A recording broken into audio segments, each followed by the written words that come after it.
Russia Ukraine युद्धाच्या संदर्भात doctor Jairam Ramesh यांनी एका मुलाखतीमध्ये एक विधान केलं होतं आणि ते विधान काँग्रेसवाल्यांनी त्या विधानाचं भांडवल करण्याचा प्रयत्न केला. वास्तविक डॉक्टर एस जयशंकर जे काही बोलले होते ते अत्यंत स्पष्ट होतं, परंतु काँग्रेसवाल्यांचं पाकिस्तान प्रेम इतकं अस्सल आणि इतकं आंधळं आहे की दगड आणि सोन्याची लगड याच्यामध्ये काय फरक आहे हे काँग्रेसवाल्यांच्या लक्षातच येत नाहीये.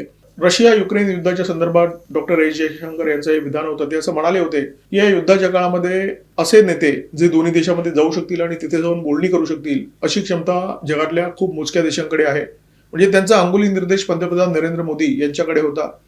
आणि ते पुढे जाऊन असं म्हणाले की आमच्याकडे हे युद्ध संपवण्यासाठी कोणताही प्रस्ताव नाही किंवा कोणतीही योजना नाही आहे, परंतु एकूणच या युद्धामुळे जगावर संकटाचे ढग दाटलेले आहेत. जग प्रचंड अडचणीत आलेलं आहे. जगामध्ये अस्वस्थता आहे आणि ही अस्वस्थता कमी करण्यासाठी जर भारताची काही मदत होत असेल तर ती मदत देऊ करायला आम्ही तयार आहोत.